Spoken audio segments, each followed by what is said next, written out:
What up, everybody? Welcome back to another episode of the Nerd Jettin Report. I'm your host, Pablo, and joining me as always is Mr. Brian Shows. Brian, Marvel news. Secret Wars to bring in the X-Men, the mutant saga, which is what we expect, right? Young Avengers, although we're not fired up for this, we have shown our possible, I guess, disdain for the possibility of Young Avengers coming out. But they're working on this, so it's inevitable. So they're really pushing that. And we get our hints of the future revealed on the new Disney cruise ship. And I was on the Disney Fantasy. Ryan and I, my son enjoyed it. That's all I can say. He enjoyed it. And then we're going to get into some Sony news. Spider-Man 4 delayed to Christmas 2026. Tom Hardy rumors in Spidey 4 Craven the box office. There's some updates on what the Craven movie will be bringing in. Look too good. Does not look too good. DC news. Gunn on DCU Batman and no origin stories. The hype is around the Matt Reeves Batman. Matt Reeves reclaimed, like for a while, we were going the other way, right? He reclaimed the throne for Batman. Yes, because in the beginning we were talking about whatever this new DC Batman, Brave and the Bold is gonna be, if they announce Alan Ritchson as Batman, it's over. I don't know. I don't want to know what's going on over there. But the Penguin brought everything back. The Sergeant Rock gets a star. Surprising. Yeah. Big names. Superman teasers coming up.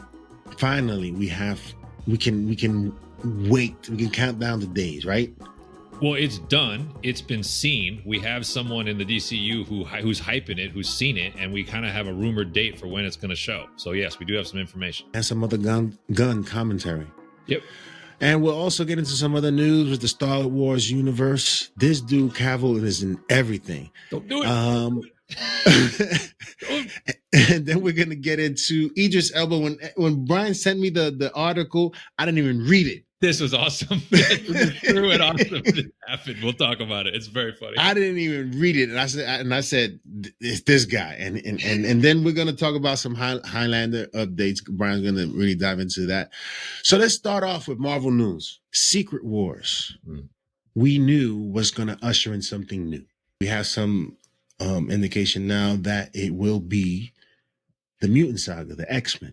Yeah. Makes sense, right? How we're going to get around not really talking about or seeing other characters that we used to seeing.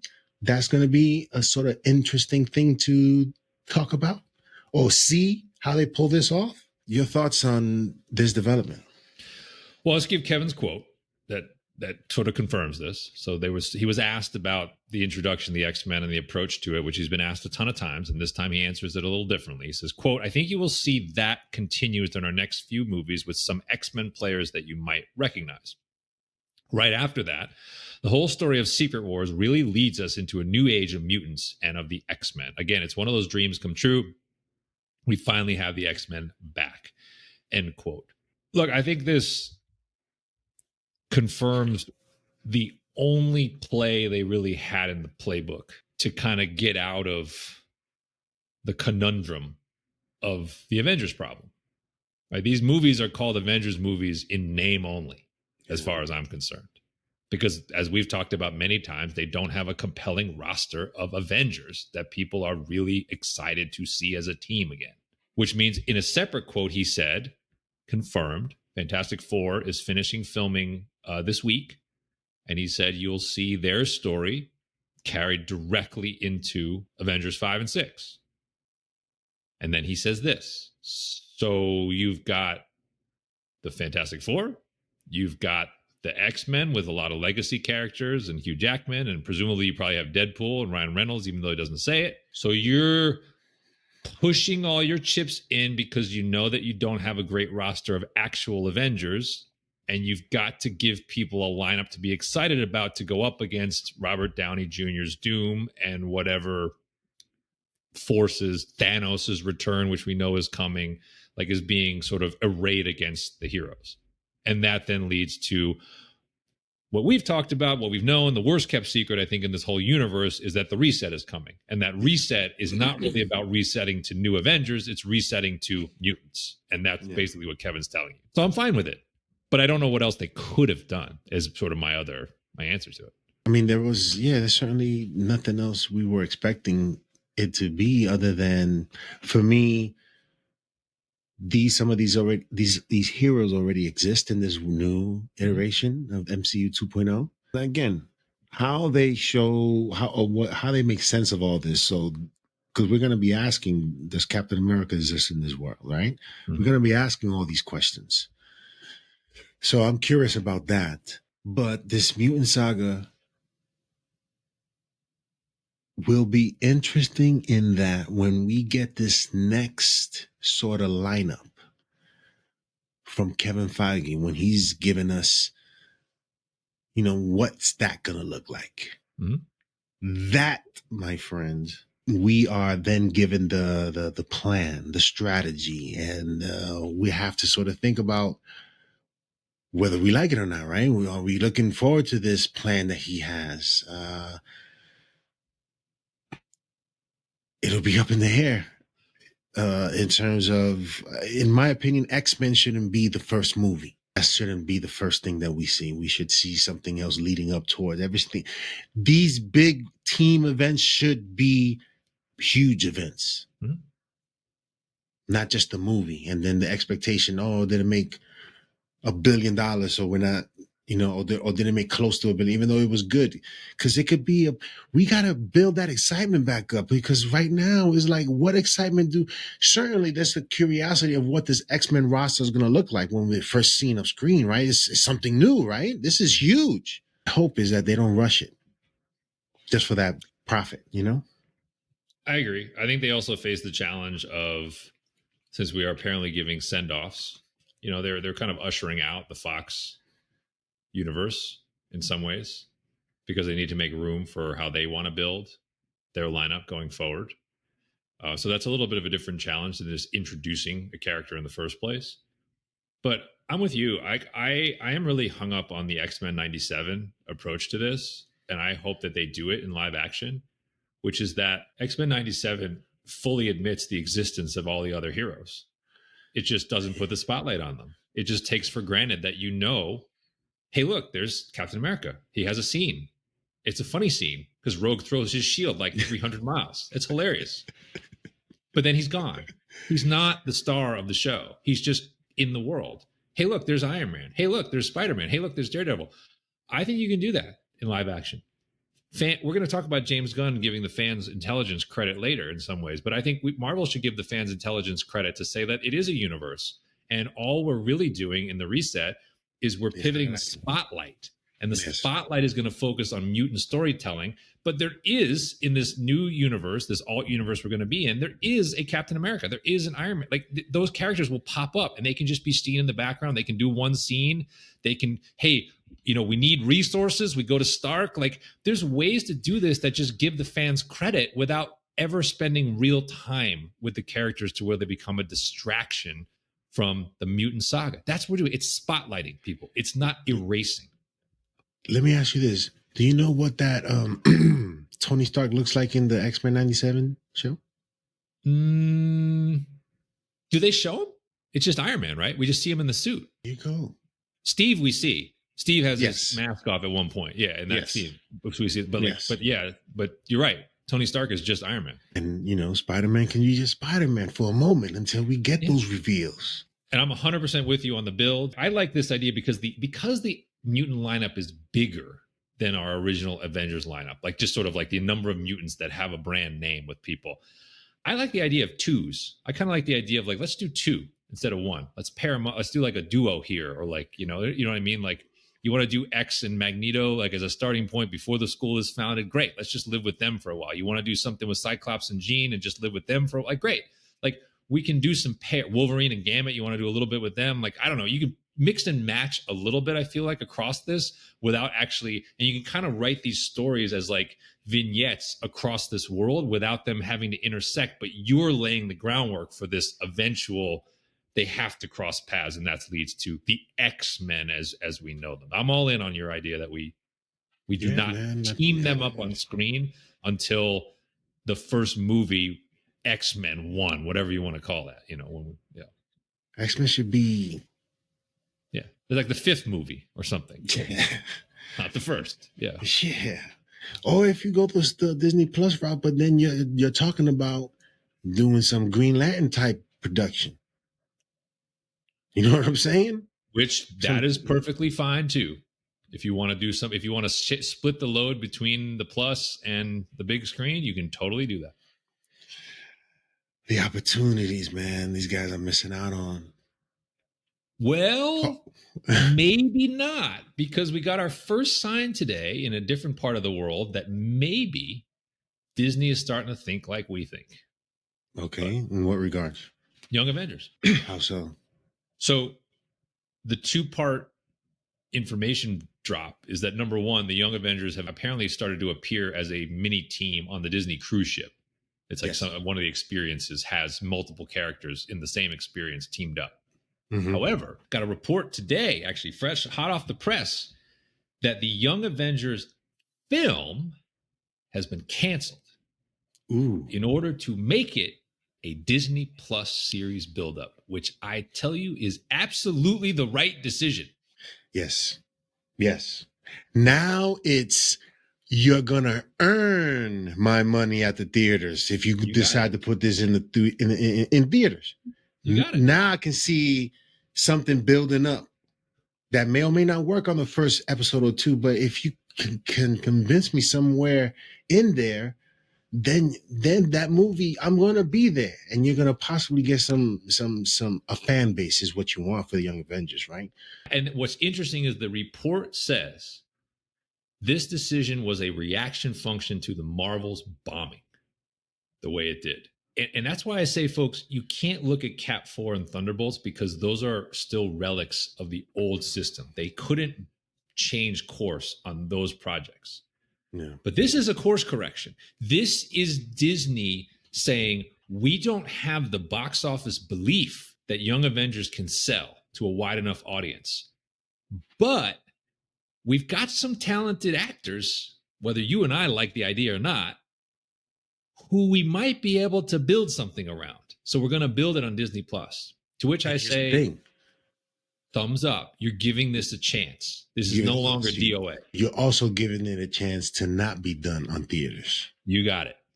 You got to play in the. Hey, look, you got to play. You got to hit in the minors before you get called up to the big leagues, right? Good for you, Marvel. Listen, got my email.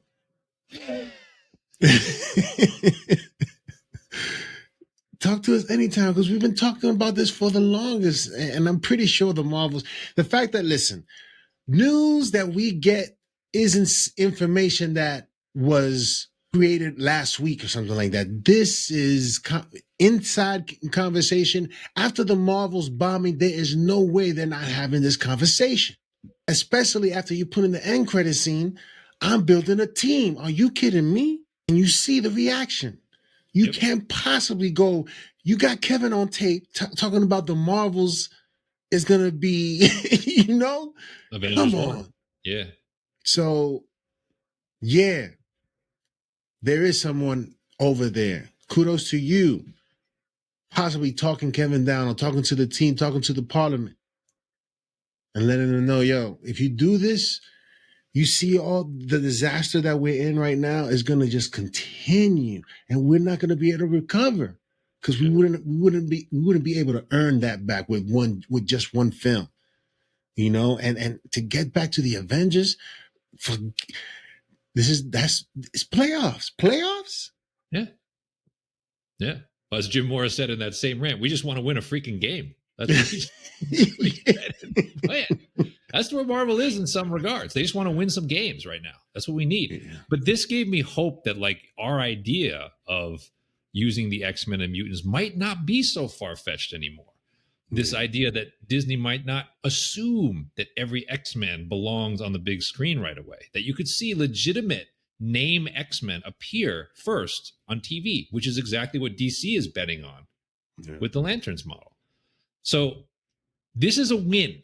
Like, this is a win for all hands, in my opinion. Like, it doesn't mean that Young Avengers is suddenly the thing I'm most excited about, but I'm more excited about it today than I was yesterday when I read this. Yeah, so let us know in the comment section below what you guys think of what's going on at Marvel, man. Secret Wars to bring in the X-Men. And this is something that we expected. How they go about it, man, is going to be the story of its success or its failure. In Young Avengers, finally, someone over there is really making sense of how we really want to do this, because, yeah, we have these characters. We can use these characters. We need to build a fan base and blah, whatever it is. But there has to be a plan. We can't do it like MCU 1.0 in terms of their strategic. They go about moving on to the next thing.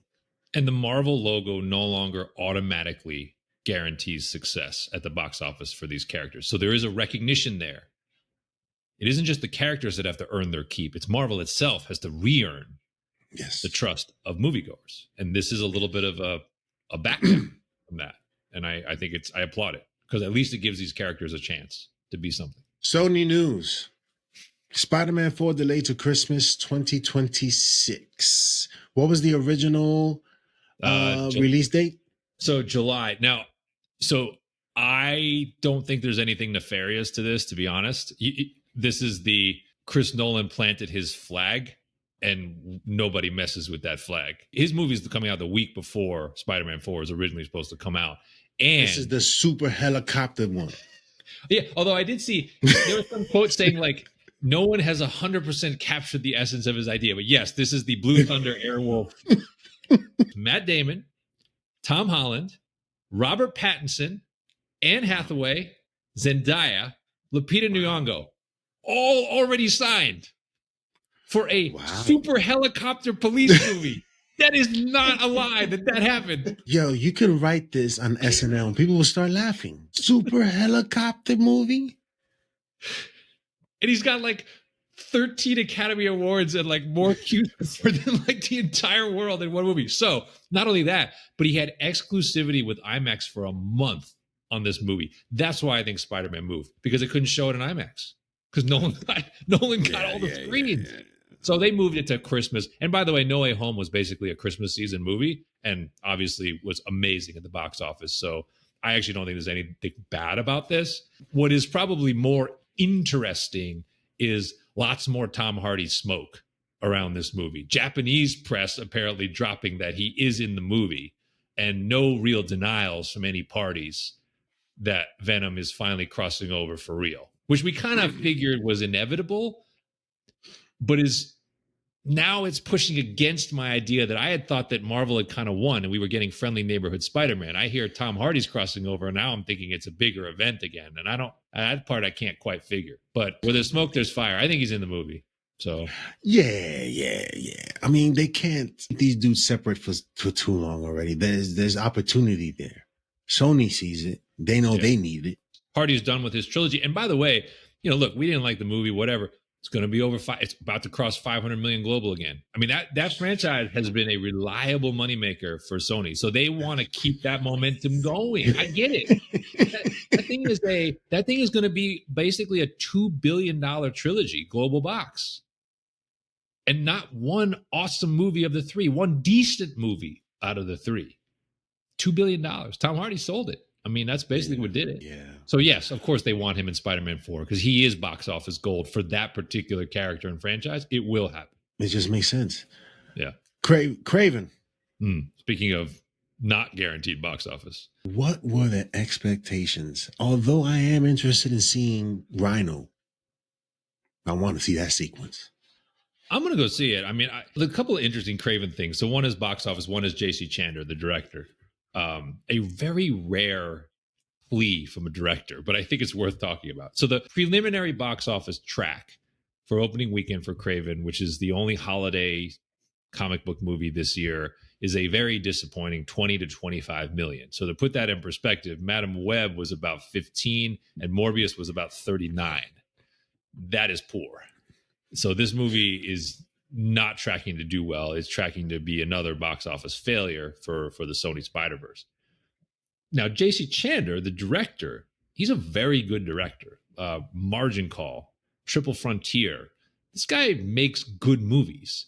And he came out with, I thought, a very self-aware comment, basically saying, please give this movie a chance. I totally understand why you don't believe in it.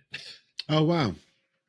So I want to read you his quote.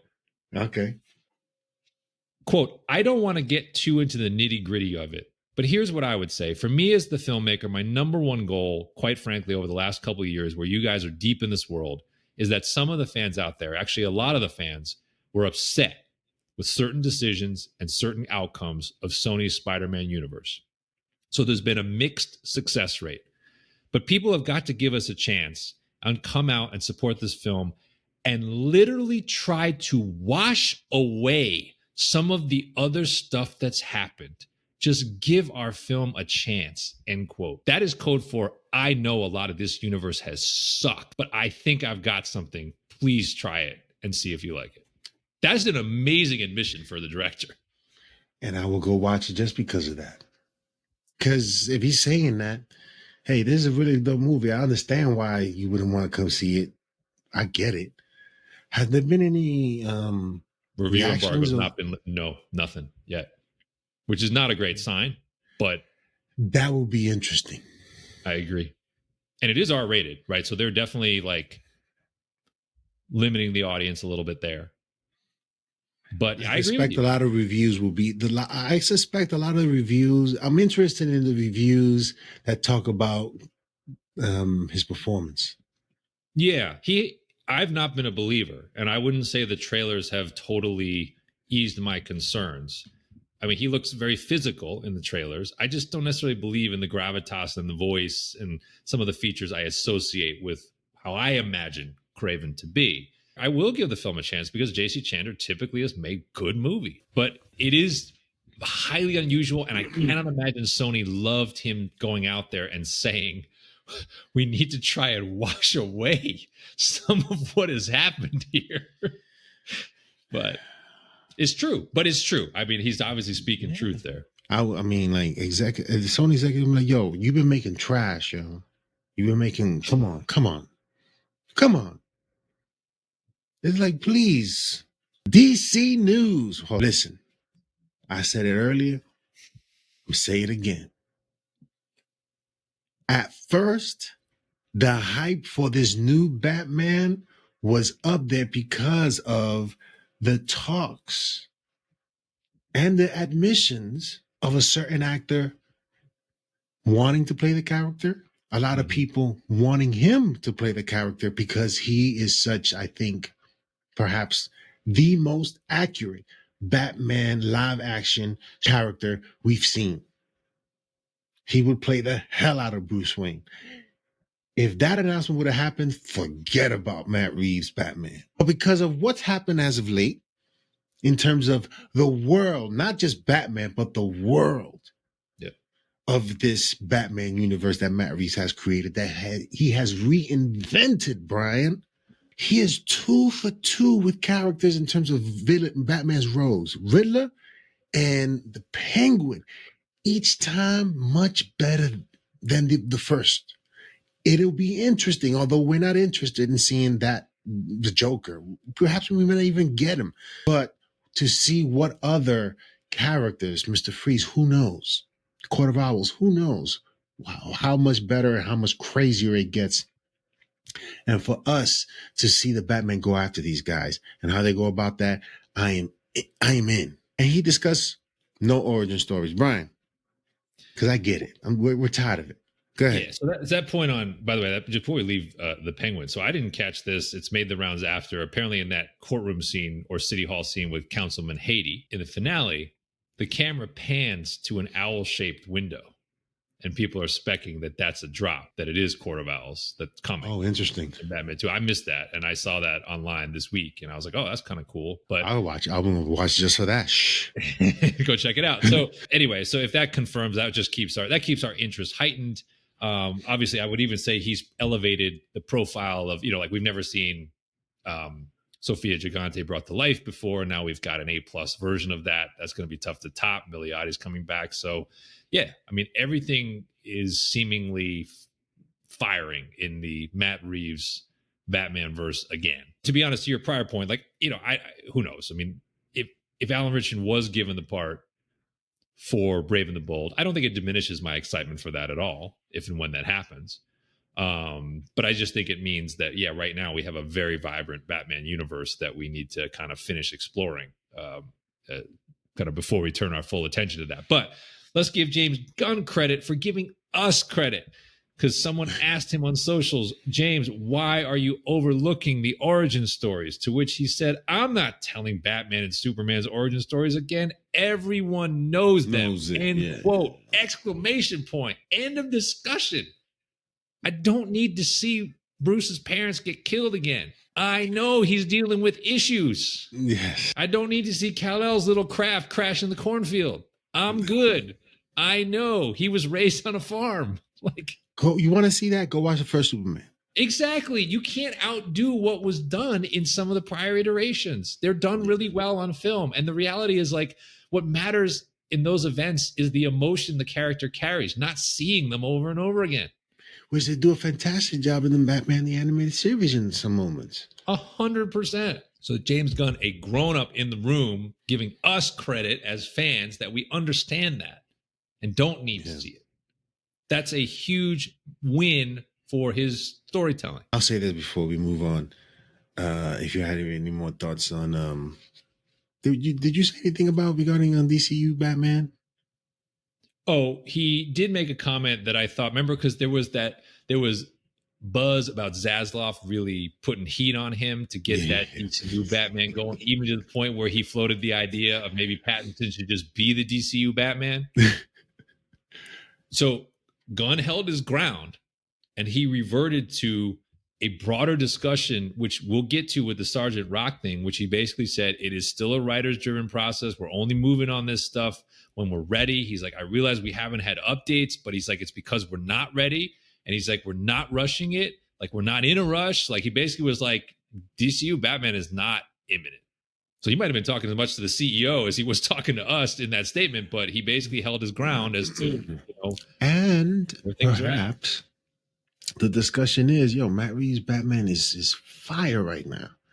Let that rock and let us deal with our number one guy, Superman, because he's the one that's going to set everything off, and we need to get this right. Forget about, we can't, there's no way that James Gunn is going to announce anything regarding the Batman while Superman hasn't been released yet. For what? Doesn't make any sense. Yeah. Well, also, look, I know he announced Brave and the Bold, and that's what they've been working on. But, like, to your point, they can still pivot that. They didn't necessarily know, they had probably some sense Penguin was going to be pretty good because HBO picked this up proper off of Max. So that was probably some indication they knew they had a good show. But, you can never anticipate fully a fan world's response to that. So they could be reacting to that and then saying, all right, we want to do this Brave and the Bold story, but maybe we, tweak a few things here. Maybe we do it. And you know what? Maybe some other writer comes in and blows them away with a different idea. And they're like, shoot, we got to do that idea as our DCU Batman. They haven't committed. That's the point. They're not so far down the path that they can't pivot. And I think that flexibility is commendable at this point. Because to your point, we have a vibrant Batman world. Do we have an awesome Batman? Well, that's on Pattinson and the journey he's got to take. But we have a great palette for him to paint with. Let's put it that way. I just wanted to add one thing, and it just made me think about it. That episode in Batman the Animated Series where Scarecrow gives him a dose, and the thing that he's most afraid of is failing his father. Mm-hmm. That was one of the things in Batman Begins that I really didn't agree with him being afraid of bats.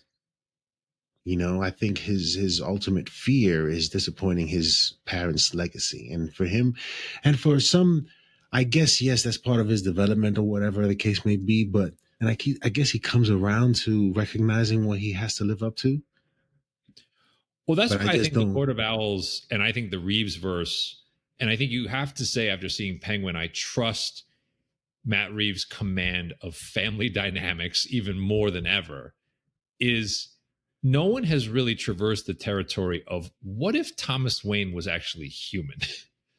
Because let's be honest, Thomas Wayne, not Bruce Wayne, Thomas Wayne is unilaterally portrayed as a saint Yes. in film and TV. Yes, yes, yes. Like, think about it. In Batman Begins, he builds the monorail, remember, Yes. to unite the city and help all the poor people. Wayne family is, again, that's why Matt Reeves' world is so interesting. It's So Matt Reeves is not making Thomas Wayne evil. He's making Thomas Wayne human.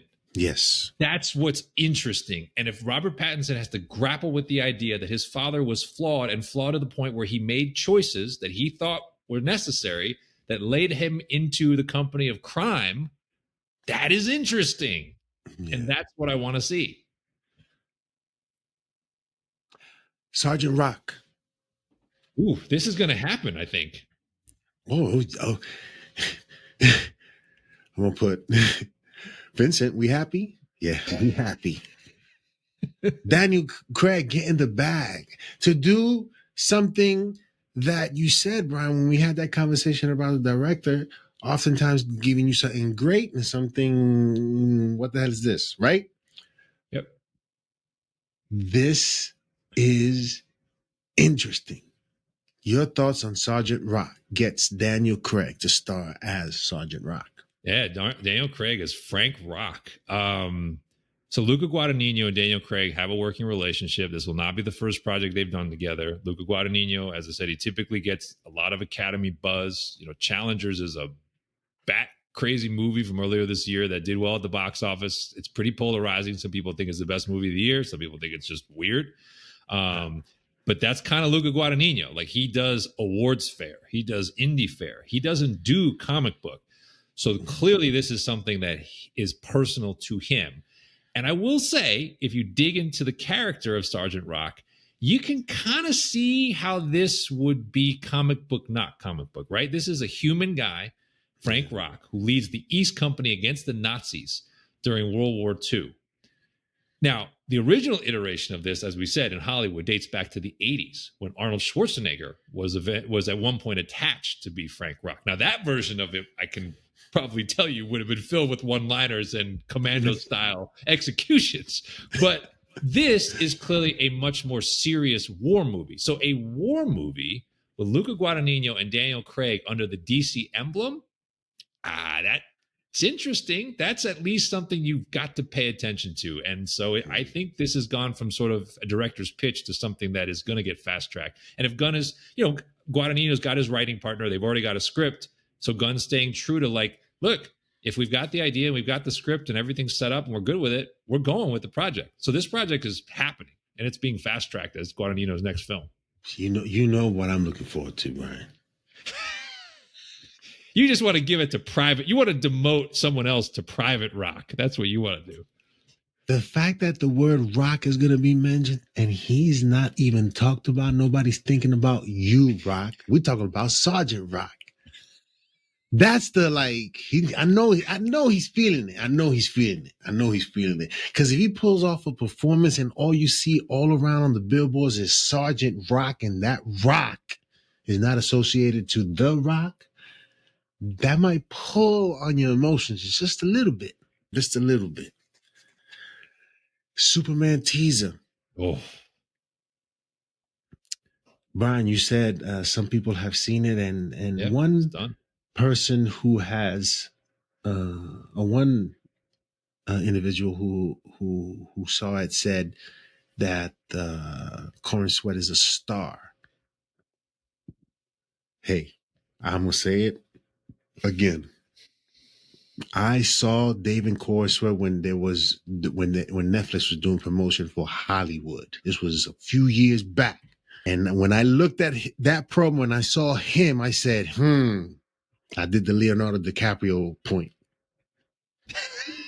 Everybody was all high on Henry Cavill and The Rock was still, I guess, maneuvering all that stuff.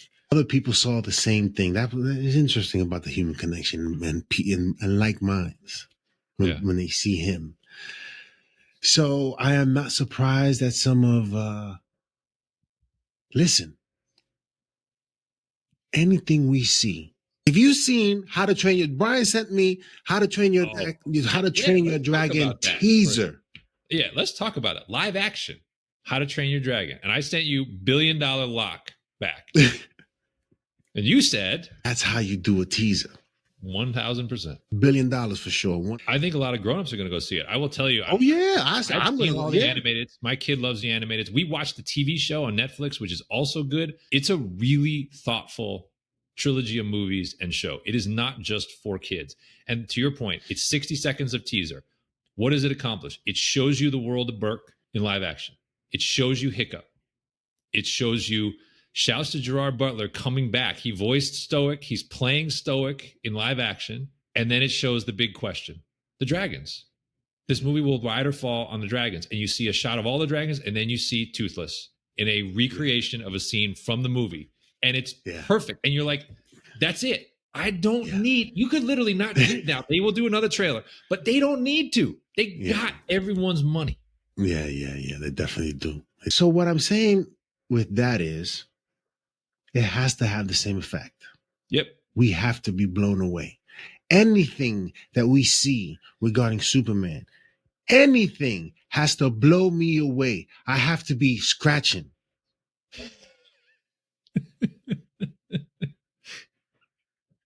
That's what it has to be. Your thoughts, and how soon is this coming out again? So there's a lot. There's rumors, but it's getting, the fire is starting. So what I have seen, what makes the most sense to me, it is attached to Mufasa. That is the word, and that makes sense. You want the movie that's got the biggest kind of family worldwide guaranteed audience this holiday season. That is it. I don't care if it's with another production company. You pay what's necessary to get that teaser in front of all the showings of that movie. That makes a ton of sense to me. So there's been some rumors as to will the online version appear before or after that. That's a little TBD, but it sounds like it'll be that week, kind of that second week of December is when you'll get it. And what we don't know is how long. I'm with you. I think shorter the better. I think I would sign up for 60 seconds, 65 seconds. I don't want to see 3 minutes. Like, I think the way Marvel's been showing you Cap and showing you Thunderbolts, I'm like, it makes me a little worried. There's too much footage out there. Now, it is done. It is 100% done. How do we know? Because Frank Grillo has seen it.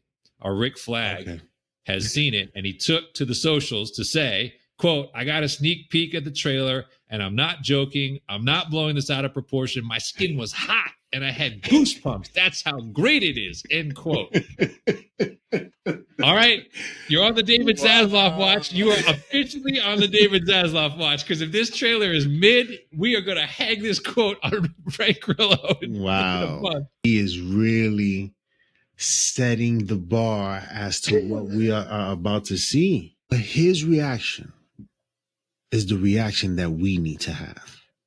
Because I don't care what nobody says. This is it.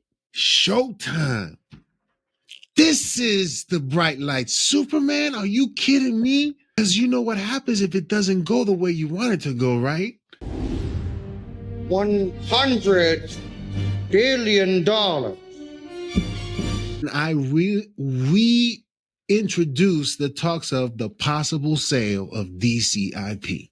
This has to work. So Frank Grillo is hype. I'm not going to buy into it because, hey, I am expecting this. Yep. I just want to see it for myself. Yeah. Other things that I would put on the list. I do not want to hear John Williams' score. If I hear that theme, I'm out. I love it. It's one of my favorite movie scores of all time. Yes, but I'm telling you, in retrospect, when we heard it in the teaser for Superman Returns, which is a pretty solid teaser, in retrospect, that should have told us we were in trouble, because that, from the theme on down, Bryan Singer was handcuffed by the legacy of Richard Donner in that movie. And that putting that same music, not adding new music, actually wound, and putting Marlon Brando's voiceover in the teaser, really wound up telling us a lot about what that movie would be, including its flaws. Now, Man of Steel has an awesome teaser. It does. It legitimately does. In fact, they did 2 versions of it. One with Jor-El voicing and one with Jonathan Kent voicing. Those are awesome. Now, is the movie as awesome as those teasers? Potential? That's debatable. But that's a little more in the direction of what we're hoping to see. They didn't show us much in those 60 seconds. You do see Superman flying at supersonic speed, which you hadn't seen before, and that was it. So yes, I would like to see one Superman-ish shot in this trailer that I've never seen before, that I've never even thought about seeing before. That would be my wish list, and no John Williams music. The excitement is building. It is almost time for something that we have been waiting for quite some time.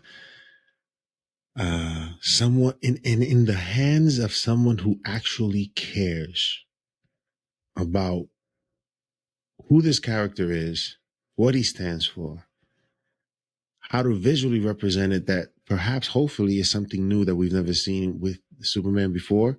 This is it. Yeah. I mean, they went 19 years between Quest for Peace and Superman Returns. They went 7 years between Returns and Man of Steel. It will be 12 years between Man of Steel and when James Gunn's Superman hits the screen next year. 12 years since we've seen a Superman solo movie on screen. And they get one shot. So many restarts. Yeah. Hopefully this can get us to the point where at some point Superman is the first dude that they take out, because, you know, you got to take him out first, right? But right now, he got to be the guy. He got to be the guy. We got some other news before we wrap this one up. Cavill and Lady Gaga just keeps getting that call. How desperate is Star Wars now that they're just making phone calls and not even giving them a script? Hey, you want to be in Star Wars? Well, it pretty much sounds like that. Well, perhaps the franchise is aptly named, just not in the way that we thought. It is Star Wars. And you brought up the key point, which is it didn't used to be that way, folks. Who the hell was Mark Hamill? Nobody. Han Solo was reading for the lead for someone else, helping somebody, I think. I forget that. Yeah. And then they said, hey, why don't you do it? And he just happened to be good at it. He was building sets. Literally, he was a carpenter.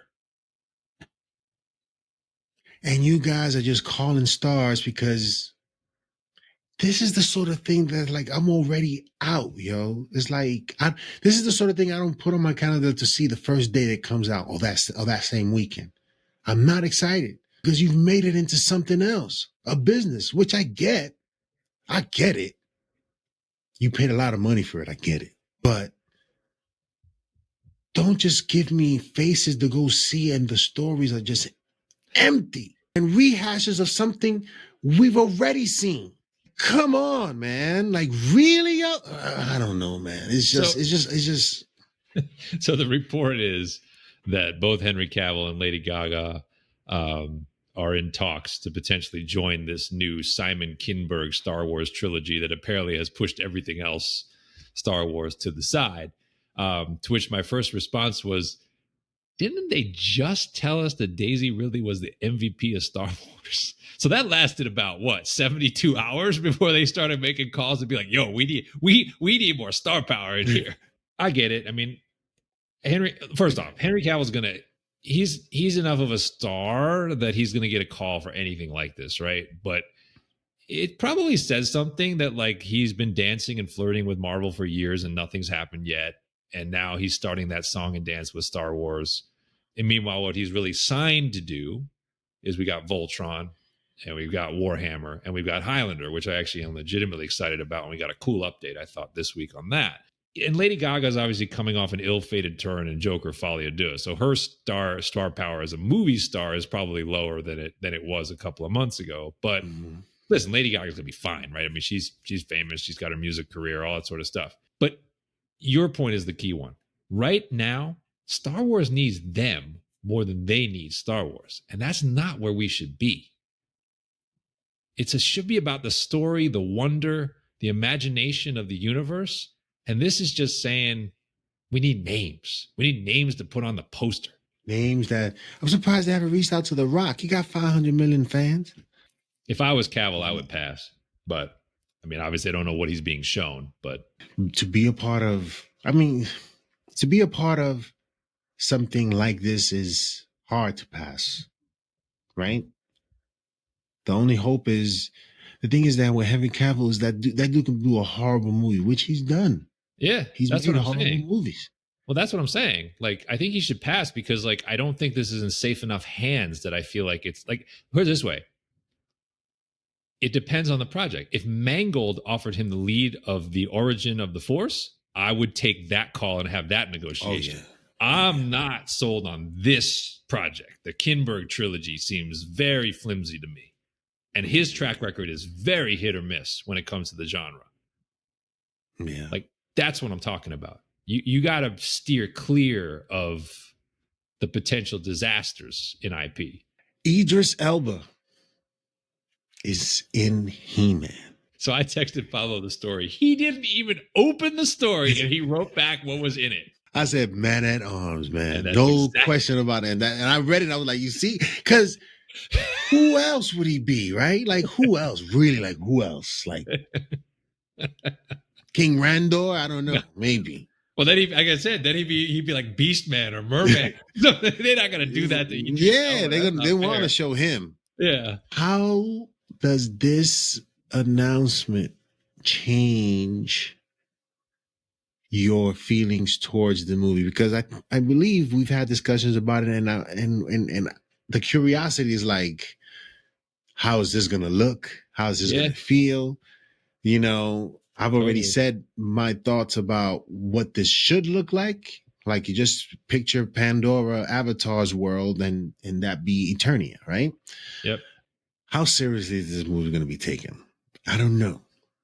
When you have characters like Ram Man, you know, it's hard to like not, you know, feel. No, I know, totally.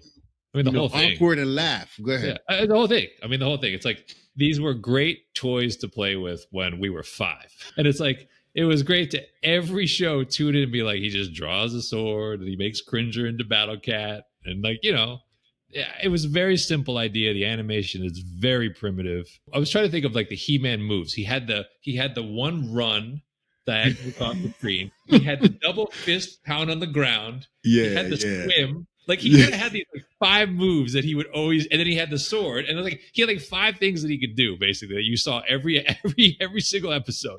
Brian, and I would do it in the live action, Brian, just to bring the nostalgia back. I'll get the same camera angle shots and everything just to bring that back. You have to. That being said, again, this movie has gestated forever in Hollywood. The only reason I'm like intrigued, and I would bet it's the only reason Idris Elba took this call, is Travis Knight's directing it. And Travis Knight has an Academy Award nomination for Kubo and the Two Strings, and he directed Bumblebee. He made the first legitimately serious and good Transformers movie that we have. Yeah. And people still underrate that because of some of the Michael Bay mess that was coming out of Last Night and Age of Extinction and all that. But him taking over the project, casting an unknown, which is the right thing to do, as He-Man, and now adding a name actor as one of the supporting roles, I'm very cautious, but my excitement is not zero. Like, I'm intrigued. Like, this is another one where that first teaser could be like, wait, what? Like, this could be something, you know? So, and if I see Earth, I'm out. That teaser's easy. I see one scene of a city or anything Earthbound, it's over. I am so out. If I see that, yo, I'm gonna trash it. Without even seeing it. Because the whole point of it is like, my whole rant will be, what the hell are we doing here? What are we doing here on Earth? What are we doing here? My whole thing will be that. Like, yeah, it's one of those Harry moments. And let's not forget, again, a mixed track record, but we had previously heard Jared Leto, Skeletor, was in talks. So, you got Jared Leto, you got Idris Elba, like, this thing's starting to look interesting, at least. Right? Yeah. Like, how good can this be? Again, it's He-Man, It's He. Again, it's like, how seriously can you take this, yo? It's He-Man. Find it on YouTube. Just pull up one of the old episodes on YouTube and watch it and remember how silly it kind of is now in retrospect, and be like, and then go watch the Dolph Lundgren joint. Yeah, which is the way not to do it, but yes. Yes. Yeah. But it's like, it's He-Man. I don't know how you're gonna make this good. I'm interested. I'm interested to see how good can this be. This is gonna be a Netflix movie, correct? Oh, I think now it's going to the theater. It was. Wow. But I think for sure they're gunning for it now. It was a Netflix movie, but I think it's Here's the moment. By the power of Grayskull, everybody in the theater is saying that, because they're not going to do it 3 times in the movies, because that gets a little bit overboard, But to do it in the theaters, I'm telling you, thunder, thunder, thunder. Yeah, no, that's Thundercats. age, Oh, right? I'm telling you, Voltron, blazing sword. 100%. We got movie moments here. Don't mess it up. Nope. With garbage. Don't Street Fighter us, please. Highlander. Yeah, speaking of swords. Updates, Brian. I know you're really hyped for Highlander. I really never got into the original movies. I don't even think I've even watched it. But I know you're high on this, and you have high expectations for Henry Cavill's involvement in it. So what are the updates? Yeah, I am. This is one of those like more cultish franchises. It's not there. The biggest knock against this would be there's never been anything I would characterize as truly great in the Highlander world. Like, the original movie is a cult classic, but if you rewatch it, it's a highly flawed film. And then the sequels kind of get progressively worse.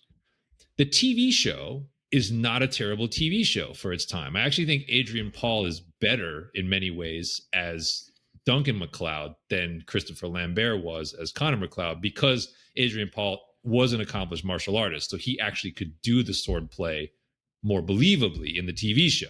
So there's this weird thing where like some of the fights in the TV show I think are actually better than some of the fights in the film.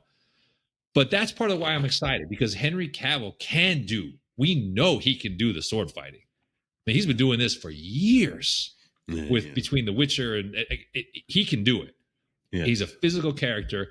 And what I like about this for Cavill is that the character of the Highlander is like a chameleon. Because he's immortal, he lives through time, kind of like Wolverine. He inhabits different parts of history, and it gives the actor a chance to flex and do different things and be different things. And you've got it under the direction of John Wick director Chad Stahelski. So you have high expectations for the action choreography. And we finally got a little bit of what you can expect to see. And it kind of got me excited, where he talked about there's a lot of on location, like global sets that they went to shoot. And he said when he pitched it to Cavill, he described the character as someone who's been alive for over 500 years. He's the last person in the world that wanted to be in this situation. So you get to cover quite a broad spread of character arcs there. And he explained it to Cavill as he gets a chance to play a character not a lot of people get to play, which goes to my point. And then he said something that really got me intrigued, because he said, this is someone you get to experience, someone, quote, that's trained for over 500 years with different types of martial arts, end quote. That's interesting. So we should see very interesting sort of fighting techniques. Exactly. That's why I'm interested. Because it's like practical, it's on location, this is not going to be big budget, but it's going to be in the hands of someone who is athletic, who is physical, who I think is a better actor than he's probably been given that chance to show. And you've got one of the best action directors of working today who's running it. I think this can work. I'm high on it. Henry Cavill is one of those dudes that if you put him with the right director, he can blow your mind. But it has to be that sort of relationship with a director that is able to draw that performance out of him, right? But yeah, and I think the premise, if they followed the original, the premise is always that there's a limited number of immortals who are gradually fighting each other for the right to win the prize, which is sort of the energy force of all of them. Mm-hmm. And so the idea is that you bring together people who specialize in different types of martial arts along the way. So you should be seeing like different styles. and they all carried different weapons. That was kind of the lure of the original one. And a lot of it is flashback. And that's why I think it's sort of like the Wolverine anthology series, because you would often flash back to see McCloud in the 1700s, McCloud in ancient Rome. I don't know how old you want to make him. It's actually, I guess he's 500 years old. So, but that's part of what made the originals kind of fun. And I'm like, you can definitely do that better than that's been done before. So it's like seeing Henry Cavill in, 18th century and 19th century and like all over around the world, in Japan and feudal Japan and in Rome. Like, that's cool. I think that can work. I think that can be fun and different and not what we have right now. So yeah, I believe in it. They're shooting it early next year. I think that's first quarter of 2025.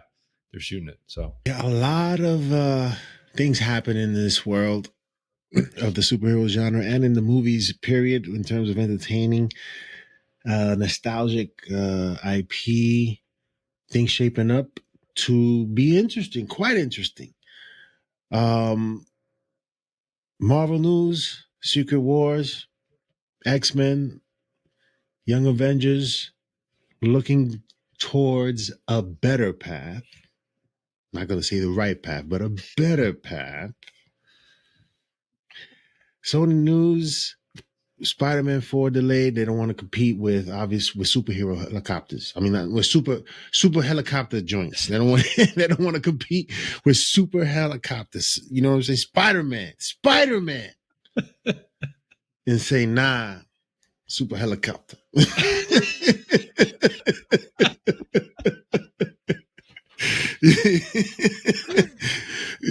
Oh man, that's crazy. Tom Hardy.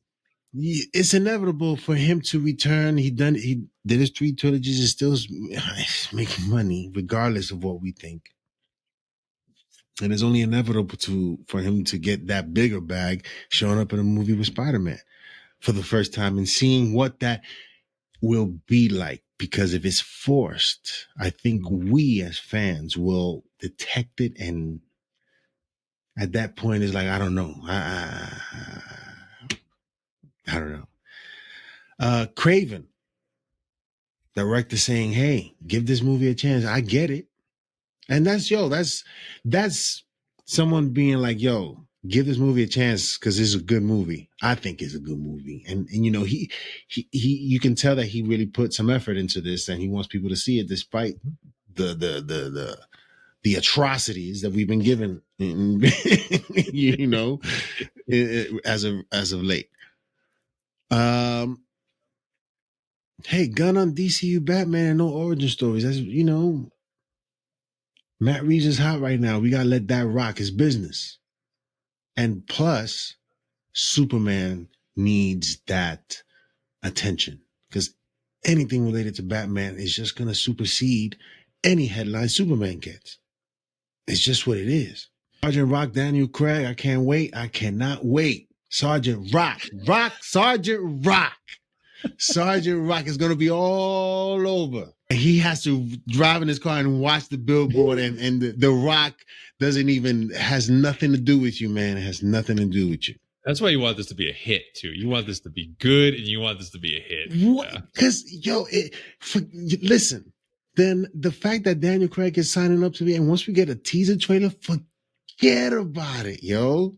Forget about it. This dude is going to be like, someone getting fired. Somebody is getting fired. Yeah. Superman teaser update is finally coming, and Frank Grillo has seen it and he is hype. He is so hype that if you haven't read it, don't read it because he's gonna get you too hype. And if it's, what I'm saying? So we gotta avoid that because we gotta see it for ourselves, right? You don't understand. Superman teaser needs to be something that gets us going. Like, we cannot wait. And this is one of those instances, Brian. Superman has never really made $1 billion, has it? Oh no! I mean, I've not done the inflation adjustment on the Donner original, but no, not even. I mean, Man of Steel is 600 changes. I think is the highest grossing solo Superman movie that we have. What are your expectations for? Real quick, do you think Superman has a shot at making $1 billion, given the gravity of this? So I think it has a chance, but it's a long shot. I mean, I would set the odds at 10-1 or higher. I mean, I think that the reality is most launch films don't go straight to $1 billion. Like, Batman Begins is nice box office, but it's half the size of the box office of Dark Knight and Dark Knight Rises, both of which made over $1 billion. So it's tough. And like, don't give me like Deadpool and Wolverine, because those are sequels. Those are not launch films, right? Like, none of the Marvel films got close. Like Iron Man is a huge hit, $500 million. Man of Steel outgrossed Iron Man. Truth, like statistically true. Yes. So that's what I mean. Like, and then don't give me like Captain Marvel or Aquaman. That's Bubblicious time. Bubblicious time. All the movies are making money. Venom made 800. We're not in that anymore. Not in that anymore. We're not. So to me, the difference is more momentum, right? Man of Steel, huge opening weekend, loses momentum, winds up with a very solid number, but then it's already kind of going the wrong direction, and then they make the BVS decision, and it's even though BVS winds up making 800, it feels like a loss. You're like, what? I got Batman and Superman on screen for the first time. We couldn't get to $1 billion with that, and then we couldn't get we got even farther away with Justice League on screen you see that momentum going the wrong way. So to me, Superman, I think if it matches or beats Man of Steel, but does so with acclaim from critics and audiences, that's fine. The path to $1 billion, in my mind, is the Maverick path. The reason I say that is because Maverick made people feel good about what people. I remember walking out of the theater, I was like, if they wanted to sign me up to the Navy, I'm in. Like right now, I will head to North Island. Came out the theater like, but that's what I'm talking about. Superman's the kind of character that you should walk out of the movie feeling up.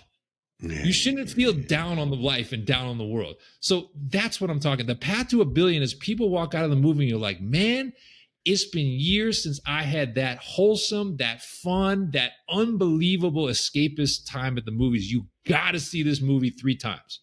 That's how you make $1 billion. That's how it makes $1 billion. Yeah. But I think that's a long shot for a launch film to do that. So, but we'll see. I got a feeling. I got that Super Mario Brother feeling.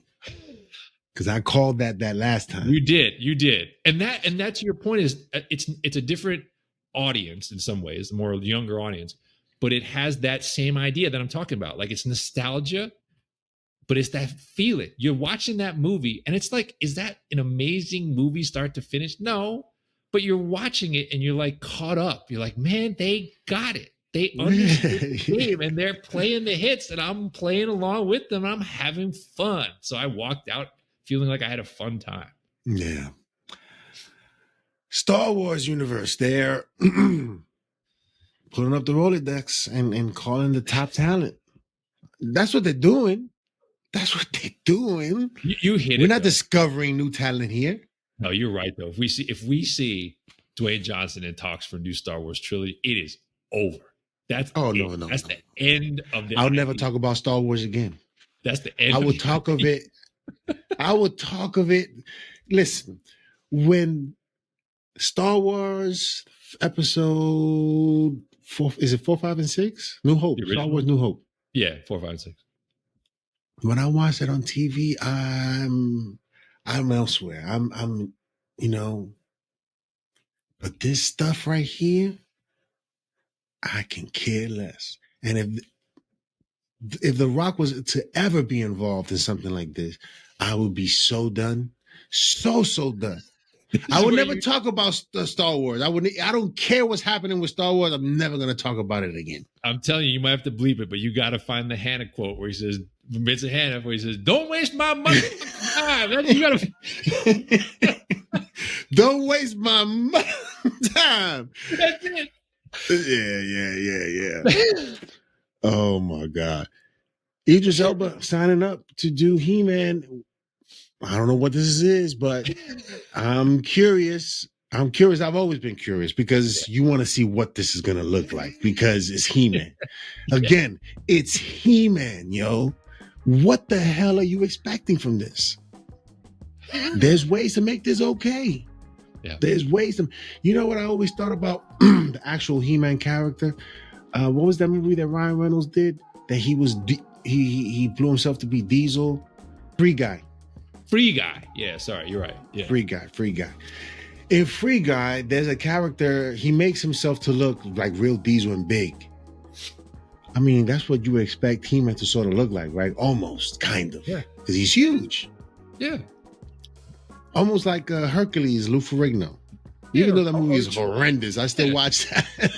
Schwarzenegger as Conan is the serious He-Man. Yes. So it'll be interesting to see what He-Man looks like. That's what I'm looking forward to seeing this, Brian. This is going to be fun to watch. If they do go to the theaters, by the power of great, I want to see what that's going to be like in the theaters for people who are. Yeah, it's funny. Weirdly, if you go on YouTube, there's some fan-made fake trailers that aren't bad, like that are trying to show you like live action Eternia or fans clipping and imagining like CGI. That's kind of what I'm hoping for. Like, bigger budget version of that. But you're right. It's the look will tell you a lot. When you see the first couple shots, you'll know a lot. Oh yeah. And Highlander updates. Cavill at it again, looking, to bring back an IP that has its fans, and to reimagine it, to bring back the nostalgia. The nostalgia is winning. The nostalgia is bringing money into the box office, and if it's done well, then obviously you're a winner. So yeah, we talked about a lot. Please let us know in the comment section below what you guys think of what we've discussed. Let us know your thoughts on any of the things that we talked about. Hit that like and subscribe, share with your friends, and we'll see you next time on the Nerd Gen Report. The show goes